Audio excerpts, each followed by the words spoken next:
Hi, my name is Jorge Patiño, and today I'm here to present the proposal for my short film, Arachnophilia. I crafted this story around one of my worst phobias, inspired by the theme of finally facing your fear.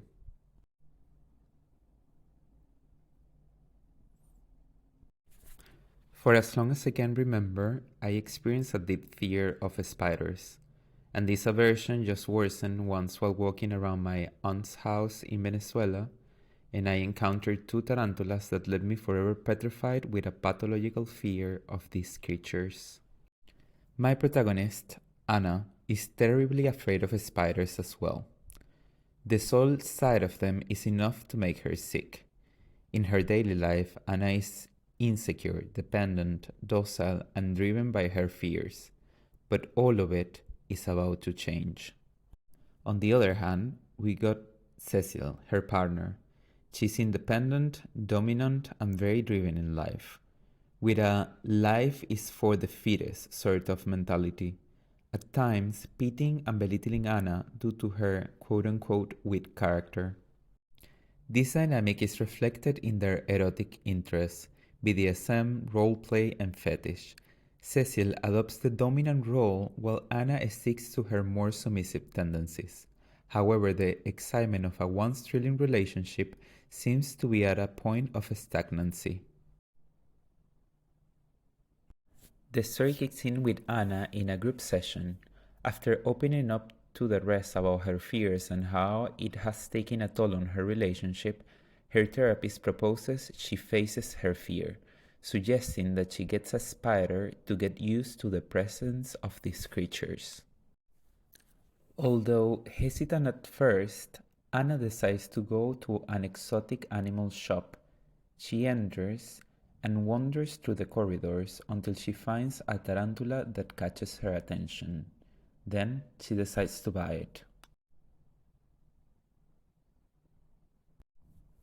Back at home, Cecile seems amused by the idea and makes an insensitive comment towards Anna's frightful nature that doesn't sit well with her.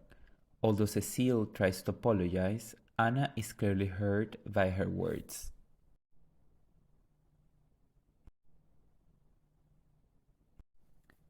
The next day, however, Anna dares herself to open up the cage with the tarantula, but struggles to do so at first.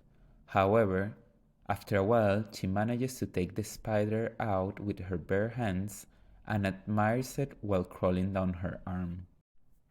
Eventually, Anna wakes up realizing she must have fallen asleep. Although the cage is closed, she can see the spider nor remember if she put it back inside. Anna begins to panic and calls Cecile frantically. When Cecile arrives at the flat, she is surprised to find their place completely trashed while Anna is crouching in a corner crying in panic. Cecile tries to calm Anna down and tells her she will call someone to search for the tarantula.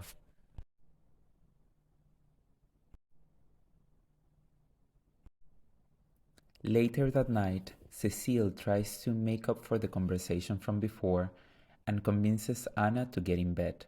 She tries to seduce her lover, but Anna's mind is clearly elsewhere, still worried about the missing tarantula. That night, Anna is startled by the image of a myriad of different spiders, which eventually turns into a vision of Cecile suspended in the air with ropes around her body, almost like an insect trapped inside a spider web. Cecile wakes up with a noise, just to realize Anna is no longer next to her in bed. The woman ventures to the hallway, where a dense cloud of thick spider webs welcome her into the room. Suddenly, Cecile stops and looks up. She's followed by the big black eyes of a giant tarantula coiled in a corner. Cecile smiles. Is she scared by the spider or simply fascinated by Anna's sudden transformation? For the general tone of the film, I considered a desaturated palette, making use of brown, yellow, and beige tones. The only exception is a bright color red to emphasize Anna's descent into madness as the story moves on. For the cinematography, I would like to use of visual storytelling to enhance thematic elements of the story, mainly focusing on the use of simplicity, imbalance, and wide and flat angles, and isolating certain objects with light to create a surrealist feeling at times. I also consider to use reflection and mirrors to distort the perception of reality of the film, making the audience doubt what the quote-unquote truth is, and give some insight into my main character's internal world. Finally, I envision three main locations for the short film. The first, where most of the action takes place, is a flat. The second location would be a basketball court or perhaps a short hall for the support group session. And lastly, an exotic pet shop. And lastly, thank you very much for listening to the presentation of my short film proposal, Arachnophilia. I hope you enjoyed the journey with me. Thank you very much.